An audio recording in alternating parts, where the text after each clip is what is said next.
오늘은 또 새로운 문제가 발생합니다. 자, 어제 본문에서는 예수님이 어떤 분인지, 어떤 믿음을 가져야 되는지를 백부장을 통해서 배웠고, 이 백부장이 그리고 두 번째 나인성 과부의 사건을 통하여서 우리가 섬길 그 주인이 얼마나 우리를 긍휼히 여기고 우리를 사랑하는 분인지를 보여주셨고요. 그런데 문제가 생겼습니다. 다른 성경에도 보면 역시 마태복음에도 비슷한 사건이 나오는데 세례 요한이 지금 감옥에 갇혀 있거든요. 세례 요한이 감옥에서 자기 제자들을 통하여서 예수님이 하는 이야기를 전해 듣습니다. 뭐 하더냐? 그러니까 오늘 예수님은 무슨 일을 했습니다. 어떤 일을 했습니다. 그런 얘기를 전해 들었는데, 그런데 예수님이 좀 이상해요. 요한의 입장에서는, 세례 요한은 메시아가 오시면 그가 멋진 일들을 막 이루어내고, 그래서 막 많은 사람들을 굴복을 시키고 뭐 이렇게 될 줄 알았는데, 그거 들어보니까 무슨 세린의 집에 가서 뭐 놀았다든지 또 창기들도 예수님이 멀리 하지 않고 가까이 하면서 그들과 함께도 같이 교제한다든지, 이러니까 이 세례 요한 입장에서는 이상한 거예요. 달리 말하면 당신이 진짜 메시아입니까? 가짜입니까? 그거 얘기하는 거죠. 세례 요한이 헷갈렸다는 얘기예요. 자, 오늘 우리가 여기서 메시아에 대해서 이스라엘 사람들이 난처해진 점이 있습니다. 헷갈린 점이 있어요.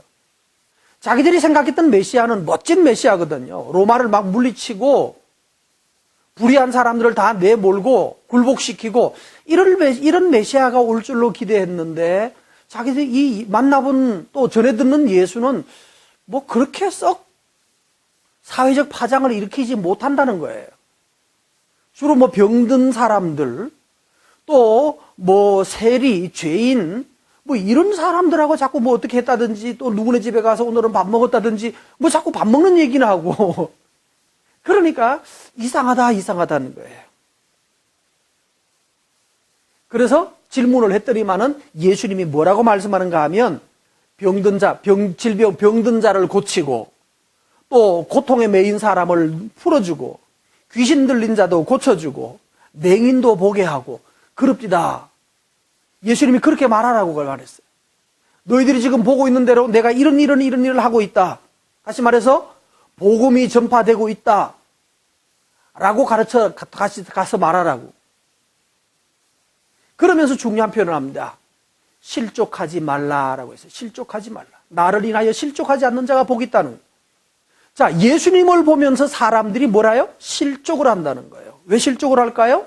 자기들이 기대했던 예수님과 실제로 자기에게 오신 예수님이 다른 것 때문에 문제입니다. 여러분은 어떤 메시아를 원하십니까? 내가 원하는 메시아는, 내가 원하는 예수님은 어떤 분입니까? 그러면서 예수님이 세례 요한 얘기 다시 하시는 거예요. 너희들이 세례 요한이 밖에서, 지금은 감옥에 있지만 밖에서 세례하고 회개하라고 말할 때 너희들이 다 세례 요한에게 갔다. 왜 갔느냐? 왜 갔느냐? 예수님이 아주 중요한 표현합니다. 부드러운 옷, 실크 옷을 입은 사람 만나러 갔니?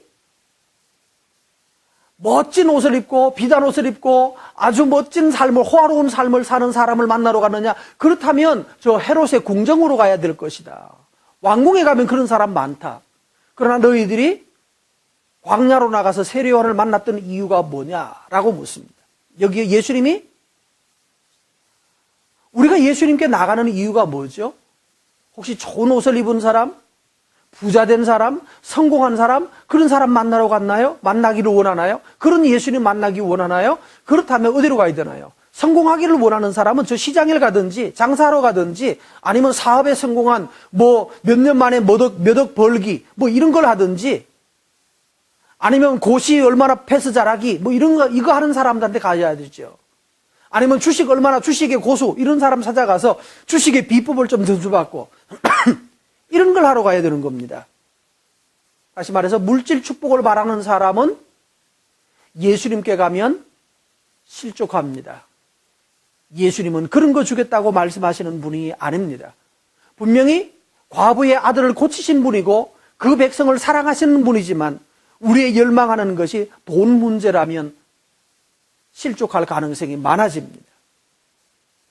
그러면 선지자를 보러 갔더냐 그러니까 그러면 돈 때문에 간 건 아니에요. 보통 그렇게 말하죠. 우리가 예수님께 가는 데가 돈 때문에 물질 축복 이것만이 아닙니다. 사실 그거이면서도 그렇게 또 바로 되고 말하면 다 아니라고 그래요. 그럼 뭐하러 갔더냐? 이게 선지자를 보러 갔죠. 하나님 말씀 들으러 왔죠. 근데 하나님 말씀 들으면 뭐 해야 되죠? 자, 말합니다. 너희들이 그럼 선지자를 보러 왔더냐? 그랬더니만은 백성과 세리들은 그 선지자를 보러 가서 뭐 했나요?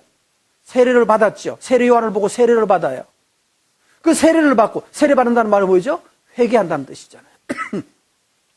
그리고 회개했던 사람들은, 선지자를 보러 가서 회개했던 사람들은 그들은 참으로 의롭다 이렇게 말해요. 맞다. 우리가 예수님 회개하러 갔지. 예수님 정말 바른 말씀하시는 거야. 옳은 거야. 의로우시는 거야. 라고 말하는데. 근데 문제는 바리새인들은요. 뭐라고 합니까? 바리새인들은 세례 요한이 세례할 때 근처 가서 구경만 했지 절대로 세례 안 받았어요. 왜 안 받은지 아세요? 우리는 의롭다 이거죠. 우리는 더럽지 않은데 왜 세례를 받냐 이게. 우리는 의롭게 지금 잘 살고 있는데 무슨 세례를 받냐. 왜 회개해야 되는가? 우리는 회개할 게 없다라고 말했어요. 그래서 그들은 회개 안 했어요. 그래서 하나님의 뜻을 저버렸다고 말을 했어요. 예수님이. 그래서 중요한 표현이 있습니다. 지혜는 자녀들로 인하여서 옳다함을 받는다. 중요한 표현이에요. 정말로 지혜로웠다면 그 자녀들을 보면 알 것이다. 그런 뜻입니다. 바리새인들은 지혜를 가졌다고 말하는 사람이거든요. 우리는 지혜를 가졌어. 우리는 의를 가졌어. 라고 하는데 정말로 지혜를 가졌고 의를 가졌다면 뭐 하나요? 정말 지혜를 가지고 의를 가졌다면 우리가 지혜가 부족하다는 것을 알았을 거예요. 정말로 의로웠다면 그들이 나는 불의하다는 것, 내 속에도 불의가 여전히 계속 자라고 있다는 것을 발견하고 또 그것 때문에 더 고민하면서 주님께 나가서 우리를 긍휼히 여겨달라고 말씀했어야 돼요. 그런데 이들은 주님께와 예수님에게 와서도 굴복하려고 하지 않고 무릎 꿇으려고 하지 않아요. 다시 말해서 뭘 볼 수 있나요? 그들 속에 뭐가 없다는 거예요? 의가 없다는 것을 증명해요.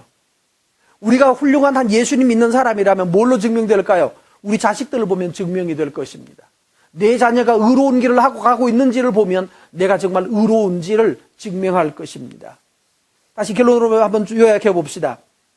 결국 우리가 모래 위에 지은 집이 아니라 반석 위에 지은 집이라는 것은 내가 하나님의 말씀에 순종하고 회개하고 또 이러한 삶을 통하여서 내 자식들도 그걸 보고 따라서 배우게 될 겁니다. 내 자식들이 그런 삶을 살고 있다면 내가 회개한 사람 맞는 거죠. 내 자식들도 함께 불의함을 자꾸 깨닫고 있다면 우리가 의로움을 추구하는 사람이 맞습니다. 그러나 거지는 절대로 자기 옷이 더럽다고 생각하지 않습니다. 왜냐하면 맨바닥에 뒹굴기 때문에 더러운 거 이거 신경 쓰지 않는 거예요. 바리새인들은 자기 삶으로 자기의 악을 증명하고 있습니다. 다시 한번 돌아가서 생각해 보십시다. 여러분은 어떤 메시아를 원하시나요? 어떤 예수님 바라시나요? 정말 물질적인 것 때문에가 아니라 우리는 말씀 들어온 게 맞다면 말씀을 들을 때마다 뭐 해야 되죠? 회개해야죠. 고쳐야죠.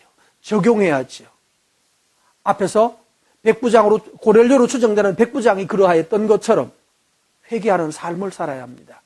그것이 우리가 의롭다는 것을 확증해 줄